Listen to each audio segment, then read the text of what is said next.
This is Nightly Business Report with Tyler Matheson and Susie Guerin.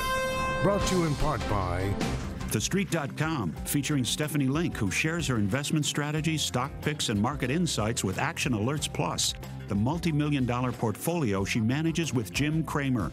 You can learn more at TheStreet.com/NBR.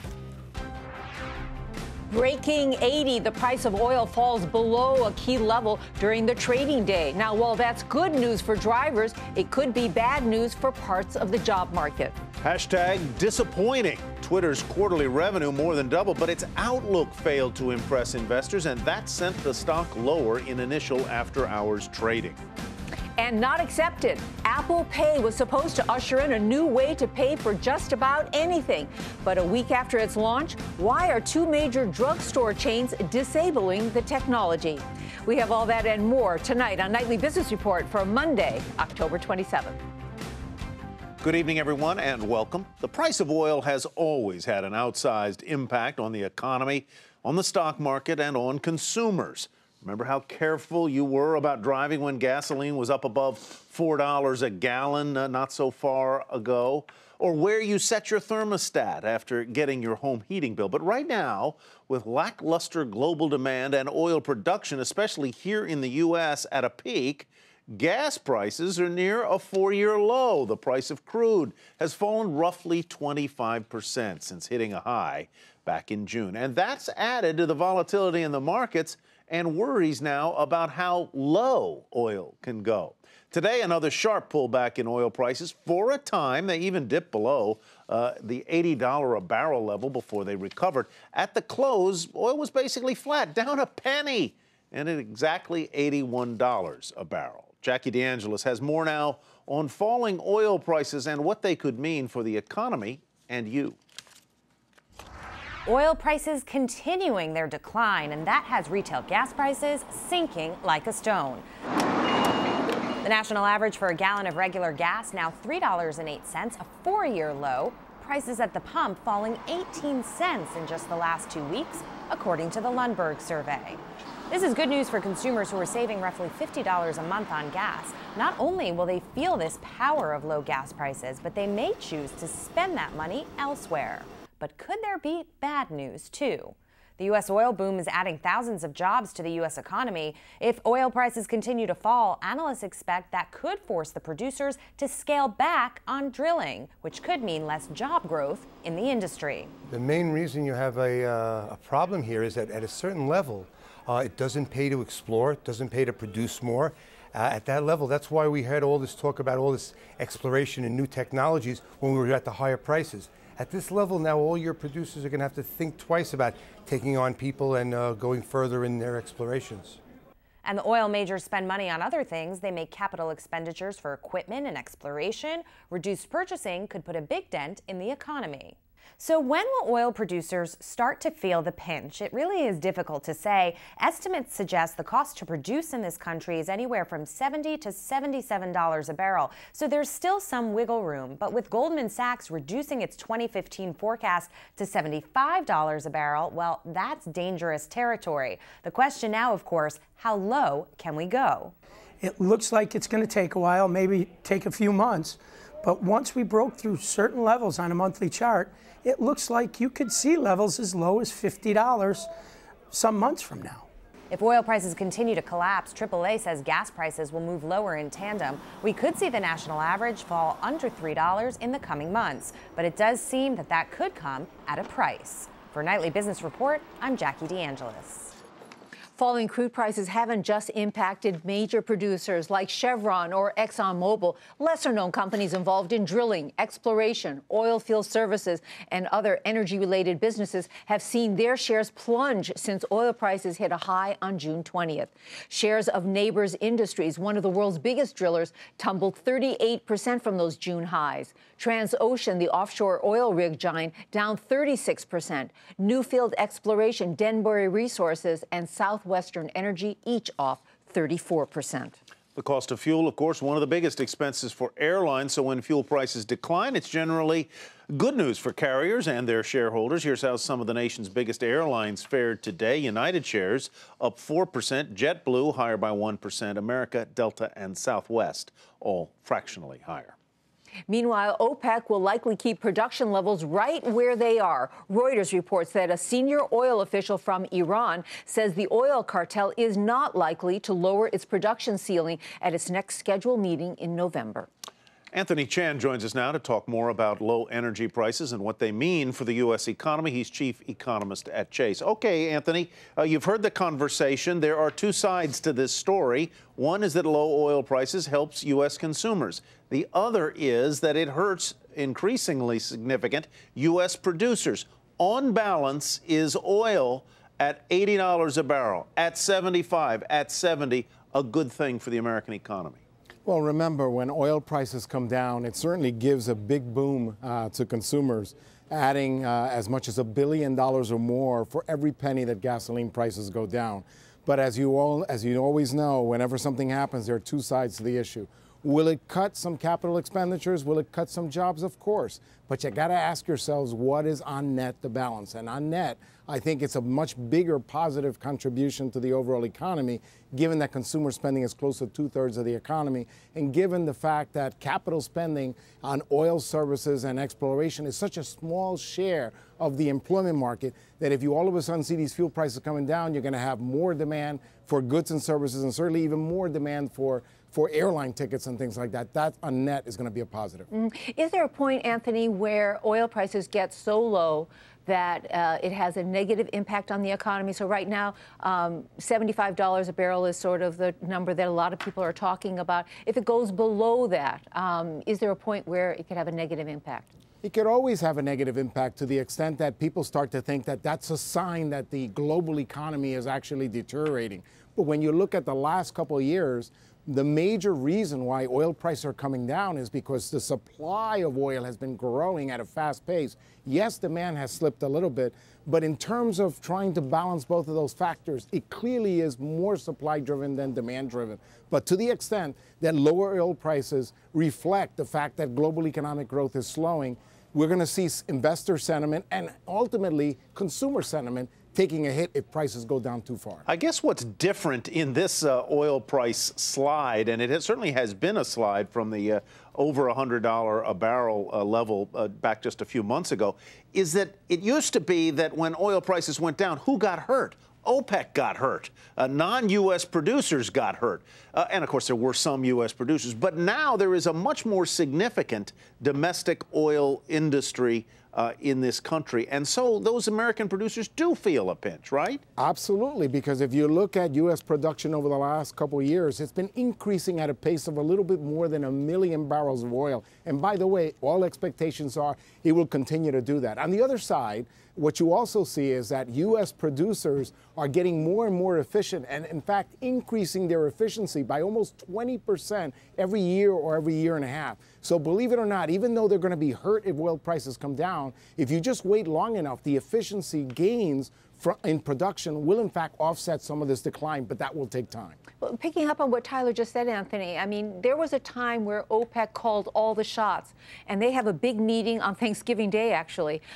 Is there some decision that they can make, whether it's to cut production or any other moves that they can make, that really will influence the prices of oil? Susie, that's exactly correct. Right now, OPEC has a major decision to make. All indications suggest that OPEC is probably producing a little over 1 million barrels more than the world actually needs right now. So to the extent that OPEC can, with cooperation from other OPEC members, cut the supply of oil, not necessarily by 1 million, but something close to that, that will do a lot to stabilize prices. They've made some moves already. They've cut a little over 300,000 barrels in joint production with Kuwait. And recently, we saw some numbers out of September suggesting they've cut a little close to 300,000 barrels of oil or more. So we need a couple 100,000 more in terms of cuts, and that will stabilize prices. Anthony, great to see you as always. Anthony Chan with JP Morgan Chase. Pleasure. Well, the price of oil was a big driver of stocks on Wall Street today. Also, investors were cautious as they wait for a slew of major earnings reports and the latest policy announcement from the Federal Reserve later this week. Concerns about the housing market also weighed on the markets after pending home sales rose by just a fraction of a point last month because credit is still tight for many would-be home buyers. A mixed finish on Wall Street. The Dow rose by 12 points. The Nasdaq added 2 points, but the S&P lost 3 points. And the price of gold fell for the fourth straight session, down $2.50 an ounce. Earnings after the bell from Twitter, that's the micro-blogging site, posted a loss of $175 million last quarter. Adjusted earnings were 1 cent a share. That matched expectations. Revenue more than doubled last quarter, slightly beating expectations, but shares were sharply lower in late trading on concerns about slowing user growth and a softer fourth quarter sales target. Look at that fall off after hours. Julia Boorstin spoke with Twitter's CEO Dick Costolo after the numbers came out. Twitter's revenue beat projections, but the stock initially dropped after hours as its earnings per share and monthly active users came in right in line with expectations. Investors were hoping for an upside surprise. CEO Dick Costolo weighed in our exclusive interview, saying the company's user growth is actually larger than it appears. In the last quarter, we released our mobile profiles experience, and those new mobile profiles have dramatically increased the number of views, the number of engagements, and the number of specifically of media content views on those profile experiences. So we like a lot the strategy we've got to grow that logged out audience. As to questions of whether Twitter can rev up its user growth, Costolo said he believes Twitter will be useful and vital to every person on the planet. For Nightly Business Report, I'm Julia Boorstin in San Francisco. Some mixed news about Merck's quarterly results. It reported better than expected earnings, but revenues at the pharmaceutical giant came in lower than analyst estimates. The drug maker was helped by cost cutting, but got hurt by costs tied to acquisitions and from a sharp drop in sales of its Gardasil vaccine. Investors were also disappointed that Merck lowered its full-year earnings outlook. Shares of the Dow component fell 2%. It was a rough day for some big European banks. Nearly 1 in 5 of the Eurozone's top lenders, 25 in all, failed so-called stress tests performed by the European Central Bank to see whether the firms could withstand another economic downturn. 9 of the failing banks were in Italy. Greece and Cyprus had 3 each, but ECB officials say most of those failing banks have actually made big strides in repairing their finances. Turning now to Brazil, where that country's stock market and its currency cooled off today in reaction to the razor-thin electoral victory by the incumbent president over her pro-business rival. Michelle Caruso-Cabrera has more. An incredibly negative reaction from investors to the re-election of leftist Brazilian President Dilma Rousseff. Take a look at shares of the most actively traded Brazilian ETF, the EWZ, getting hit very hard today on heavy volume. And in fact, trading was heavy even before the market opened. Some of the biggest Brazilian companies that have shares that trade on the New York Stock Exchange also sharply lower. Oil giant Petrobras off by double digits in percentage terms, and it's down 21% in a month. Mining company Vale also sharply lower, along with shares of Brazilian bank Itaú. Investors preferred challenger Aécio Neves, who is much more centrist and pro-business. For Nightly Business Report, I'm Michelle Caruso-Cabrera. Coming up, just how healthy is the healthcare sector? What to expect this week when a number of major companies in the industry report their earnings.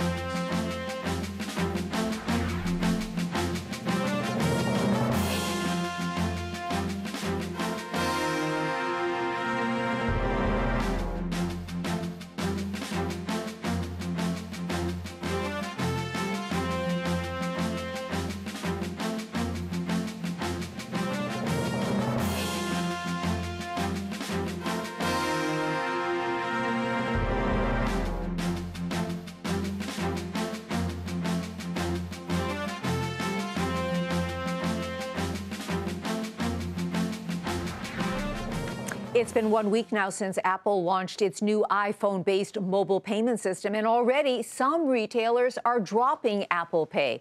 Mary Thompson has more.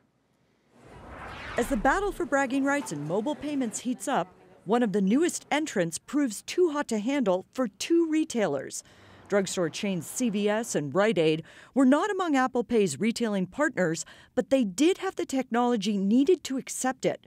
Still less than a week after Apple Pay's launch, they disabled those systems. And with good reason, according to analyst Sanjay Sakrani.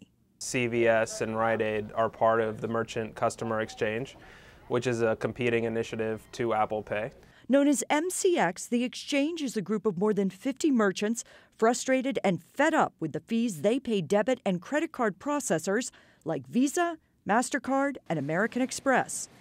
Industry experts say their refusal to take Apple Pay is less about the app and more about the retailer's problems with its processing partners.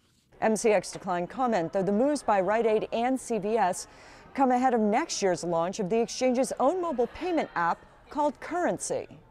Currency links to a client's bank account or prepaid card. There are no credit card payments, so there are no processing fees charged to retailers. If Currency gains wide acceptance, retailers might save millions, given mobile payments are forecast to hit $90 billion in the U.S. by 2017. But that, analysts say, and Currency and Apple Pay's success will depend on the consumer. I think the customer is going to decide who the winners and losers are. They might choose Apple Pay's ease of use and greater privacy, or opt for Currency's reported promise of discounts and rewards from retailers who track their spending habits. Both say security experts offer stepped-up protection through tokenization. The intent is to protect the consumer, the cardholder, from being identified with the transaction. Ultimately, what consumers identify as being best for them will determine the winners in this space, a space changing quickly and with plenty of room for current and future players. For Nightly Business Report, I'm Mary Thompson. Amgen beats and hikes its outlook, and that is where we begin tonight's market focus. The drug company had a strong quarter thanks to high demand for its white blood cell drug and increased sales of its newer treatments. Following the report, the company raised its full-year forecast. Shares were volatile in after-hours trading. During the regular session, the stock was up slightly to $148.20. Valeant Pharmaceuticals says it is prepared to sweeten its offer for the Botox maker Allergan to at least $200 a share. As you may recall, Allergan has repeatedly brushed off the buyout attempts by Valeant and its takeover partner, Bill Ackman. This new bid came as Allergan posted results today that topped analyst estimates. Still, shares were off $1.88 to $182.33. Shares of Novavax surged today on news that trials for its Ebola vaccine are advancing. The drug developer is already doing a non-human study of the vaccine, and the CEO says testing will progress rapidly. We expect to be able to make doses in the tens of thousands for this clinical trial by December.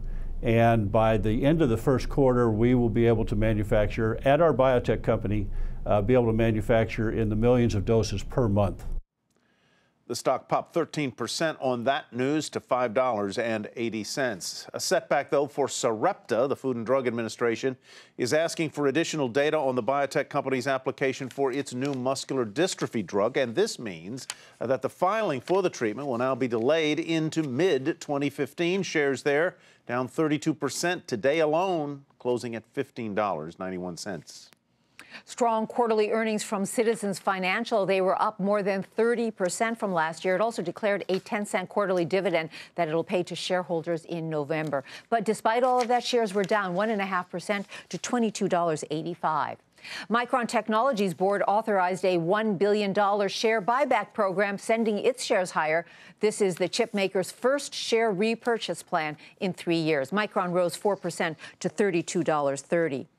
Amazon is buying Rooftop Media. This is the online comedy services company as it looks to build its digital media library. Rooftop places comedians' performances online and distributes the content. Shares of Amazon rose 1% to $289.97, recovering a bit from last week's sell-off. And shares of Kohl's plunged initially in after-hours trading after the retailer issued a warning. The company said it sees earnings for the year hitting the low end of its previous guidance. Kohl's is blaming weak sales so far in the month of October. That sent the stock initially lower in after-hours trading, finishing the regular session with a slight drop at $58.55. Well, we heard from Merck today, but later this week, a number of pharmaceutical and healthcare giants are slated to post their latest earnings reports. Bertha Coombs now with more on what Wall Street will be watching for. Pfizer is expected to report 3% profit growth when it reports its third quarter in the morning. Sales still pressured after the patent expiration of blockbusters like its cholesterol drug Lipitor, with a new breast cancer treatment in development still years away.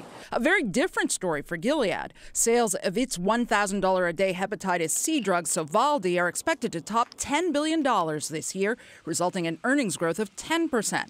But when the biotech giant reports Tuesday, investors will be anxious to hear more about its newly approved all-in-one hepatitis treatment, Harvoni. Morningstar analyst Karen Anderson says specialty drugs are where the growth is now. It's just been such a strong combination of a lot of really powerful launches for drugs that are extremely innovative, very high unmet need.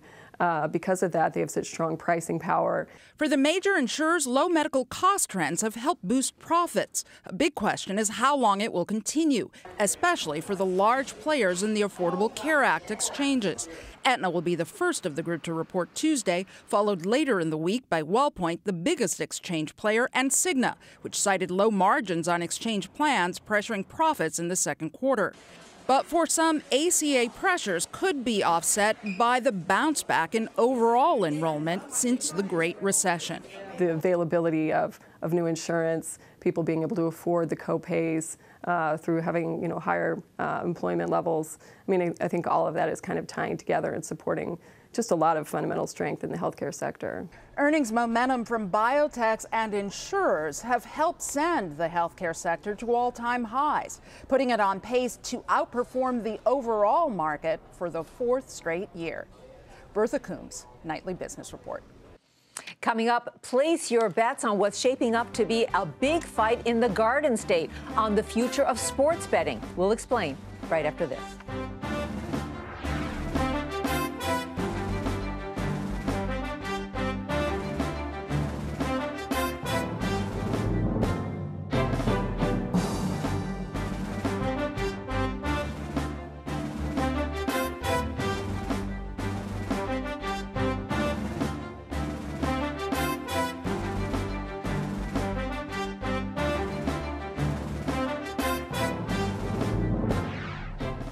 There's a new kind of Grinch threatening to ruin some Christmas mornings this year. Congestion at the twin ports of Los Angeles and Long Beach, California, is doubling the amount of time it's taking ships to offload cargo.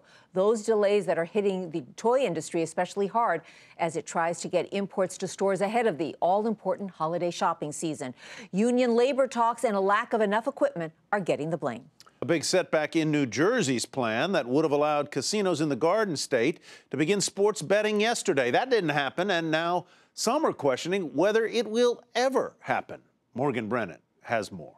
Racetrack Monmouth Park had planned to open the first sports book in New Jersey after a new law repealed the state's ban on sports betting for casinos and racetracks.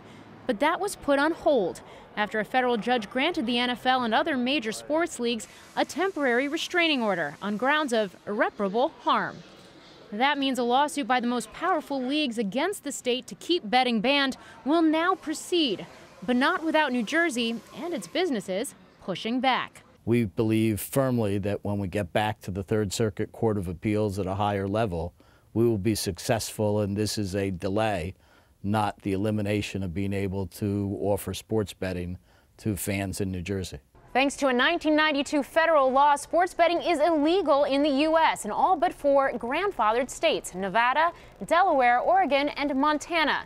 And of those, only one, Nevada, actually takes wagers on individual games at sportsbooks. New Jersey will become the second. State officials argue this is needed to help save New Jersey's struggling gambling industry, particularly Atlantic City, where falling gaming revenues have caused 4 casinos to close so far this year, costing thousands of jobs. But analysts say the casinos are less prone to adopt this, at least for now, because of the federal ban and the fact that it is unlikely to be a major revenue driver.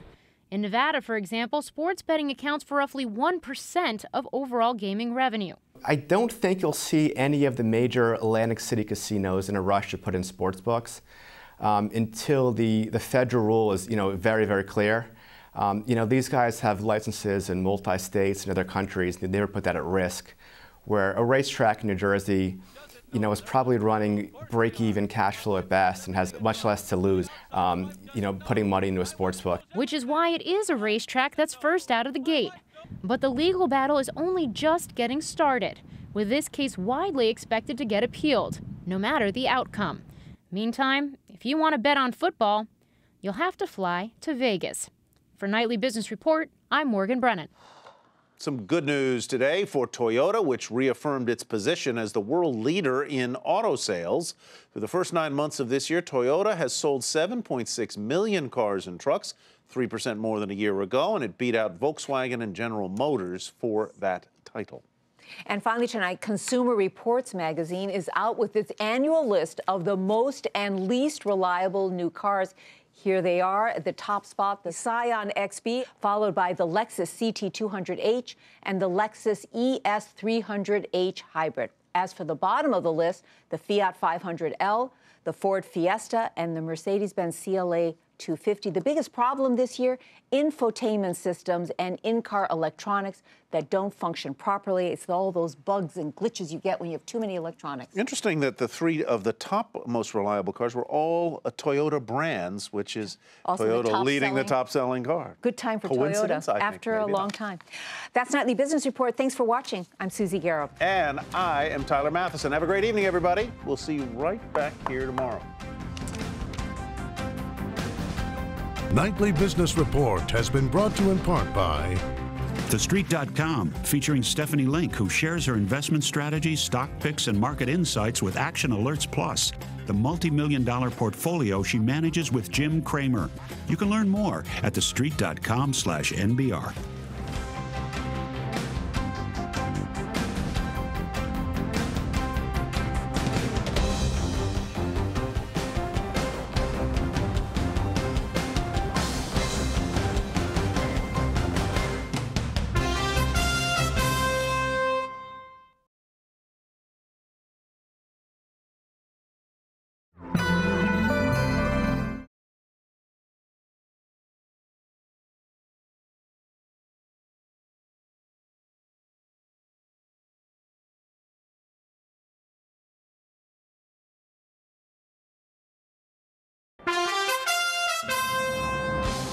I'm Susie Garrow with the Nightly Business Report News Brief. The price of oil was a big driver in the stock market today after Goldman Sachs forecast a further decline in prices to $75 a barrel, and just as the cost of gasoline fell to a 4-year low. Investors were also cautious ahead of the latest policy announcement from the Federal Reserve later this week. The Dow rose by 12 points and NASDAQ added 2 points, but the S&P lost 3 points. Pending home sales rose by just a fraction of a point last month because credit is still tight for many would-be home buyers. Twitter earnings were in line with forecasts, but shares tumbled in late trading on worries about user growth. And Consumer Reports ranked the Scion XB as the most reliable car and the Fiat 500L as the least reliable. Be sure to tune into Nightly Business Report right here on your public television station.